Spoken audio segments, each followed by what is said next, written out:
ছাত্ৰ ছাত্ৰীসকল আমাৰ হৈ থকা পাঠ আমাৰ চাৰিওকাষৰ বস্তুবোৰ আজি আমি পাঠৰ মাজৰ প্ৰশ্নাৱলী আলোচনা কৰিম। ইতিমধ্যে তোমালোকৰ এইটো আৰু ফাৰ্ষ্ট পাৰ্টটো আৰু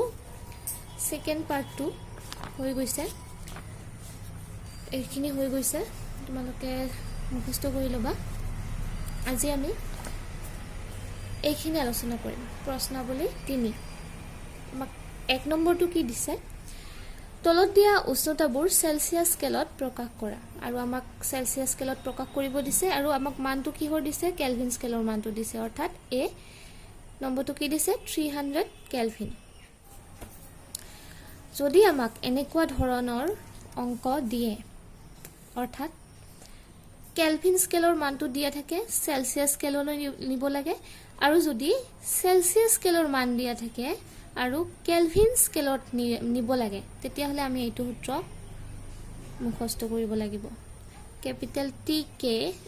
equal to T degree Celsius plus 273। সূত্ৰটোত টি মানে হৈছে কেলভিন স্কেলৰ উষ্ণতা আৰু টি ডিগ্ৰী মানে হৈছে সেলসিয়াস স্কেলৰ উষ্ণতা। আমি এইটো সূত্ৰটো ভালদৰে মুখস্থ কৰিব লাগিব। এতিয়া আমি সূত্ৰটো বহুৱাই দিলে হ'ল। আমাক কি দিয়া আছে, কেলভিন স্কেলৰ মানটো দিয়া আছে, আমি সূত্ৰটোত বহুৱাই দিওঁ।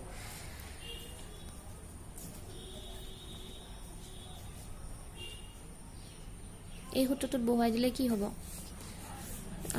কেলভিন স্কেলৰ টি মানে কি দিয়া আছে, কেলভিন স্কেলৰ উষ্ণতাৰ মানটো দিয়া আছে, আমাক কি আছে 300, এইটোতো মান দিয়া নাই আমাক, সেলসিয়াস স্কেলটো কি আছে, এইটো টি ডিগ্ৰী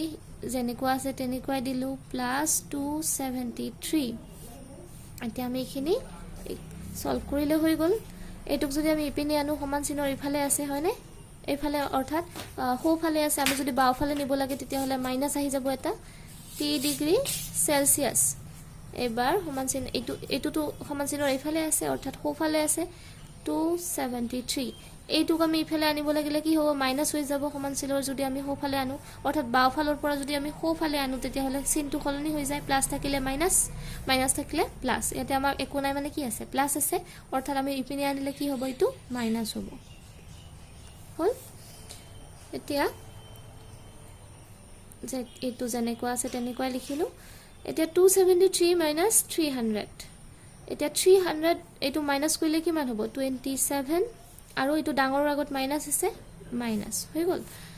এতিয়া এইফালে সমান চিনৰ এইফালে যদি মাইনাছ আছে, এইফালেও আছে, এতিয়া মাইনাছ দুটা কি হৈ যাব, কেনচেল হ'ব, কাটা কাটি গ'ল। এতিয়া T degree Celsius equal to 27 হ'ল। অৰ্থাৎ আমাৰ কি হৈছে, therefore 300 kelvin is equal to 27 degree Celsius. এইটোতো আমি সূত্ৰত কৰিব পাৰোঁৱেই, এইটোক আমি অলপমান আৰু অলপ শ্বৰ্টকাটো কৰিব পাৰোঁ। অৰ্থাৎ যদি 1 মাৰ্কছ দিয়া থাকে, ইমানখিনি কৰাৰ দৰকাৰ নাই, এনেকৈ মনত ৰাখিলে হ'ল। আমাক কি দিয়া আছে, কেলভিন স্কেলৰ মানটো দিয়া আছে।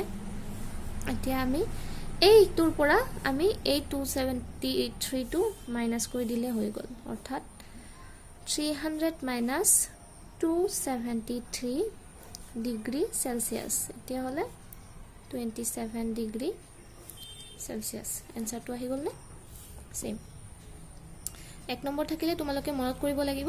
যে এইটো যদি আমাক কেলভিন স্কেলৰ মানটো দিয়া থাকে আৰু যদি আমাক সেলসিয়াস স্কেললৈ নিব লাগে, তেতিয়াহ'লে কেলভিন স্কেলৰ পৰা আমাৰ কি হ'ব, 273টো মাইনাছ কৰিব লাগিব। আৰু যদি আমাক দিয়া থাকে সেলসিয়াস স্কেলৰ মানটো দিয়া থাকে, তেতিয়াহ'লে আমি এইটো প্লাছ হৈ যাব। পিছত এক্সাম্পল দি বুজাই দিওঁ, বুজি পাবা তেতিয়াহ'লে। বি নম্বৰটো কি দিছে আমাক, বি নম্বৰটো দিছে 573 কেলভিন দিয়া আছে। এই একে নিচিনা আমি সূত্ৰত বহুৱাই দিওঁ, কি আছে, T K equal to T degree Celsius plus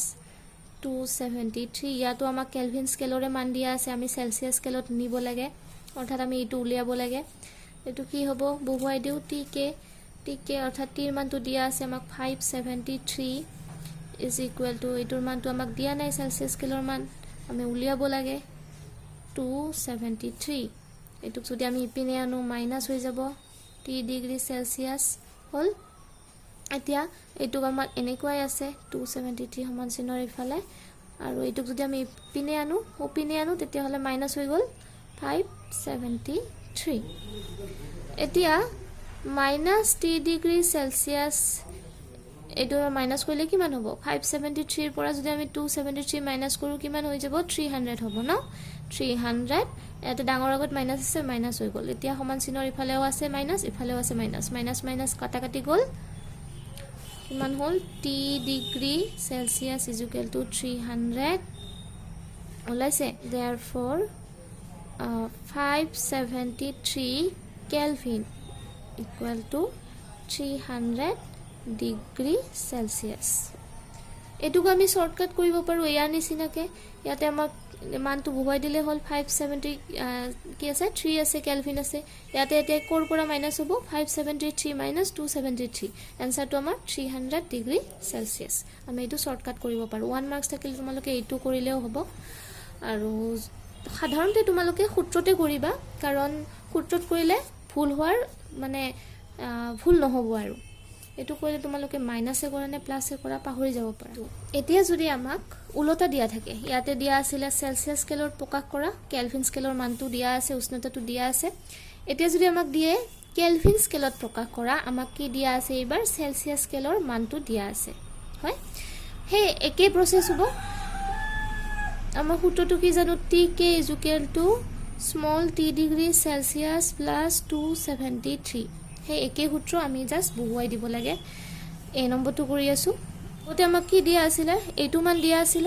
না এইটো মান দিয়া আছিল এইটো মান দিয়া আছিল হয় না সেইকাৰণে আমি ইয়াৰ তলত বহাইছিলো এবাৰ আমাক এইটো মান দিয়া আছে অৰ্থাৎ এইটো মান দিয়া আছে আমি এবাৰ এইটো উলাব লাগে এইটো আমাক উলাব লাগে এবাৰ tk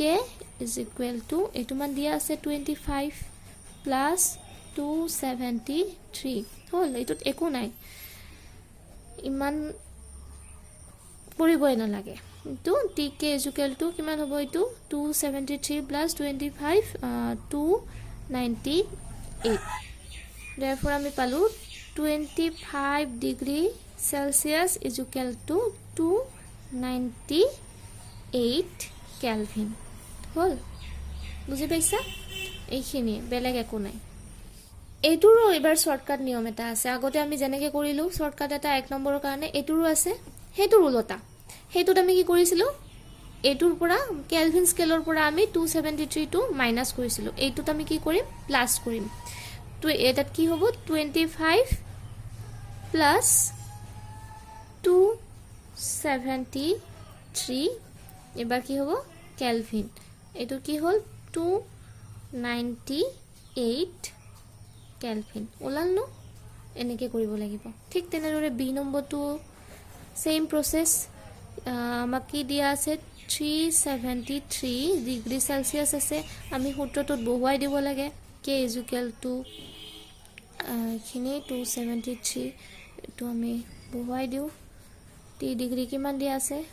আমাক 373 আছে 373 প্লাস আছে প্লাস চিন বহুৱালো 273 tk = এখিনি কিমান হ'ব প্লাস কৰিলে 273 + 373 646 অৰ্থাৎ আমি কিমান পালো tk মানটো এখিনি পালো অৰ্থাৎ কেলভিন স্কেলৰ মানটো এখিনি পালো therefore 373 ডিগ্ৰী সেলসিয়াস = কিমান হ'ব 646 কেলভিন হল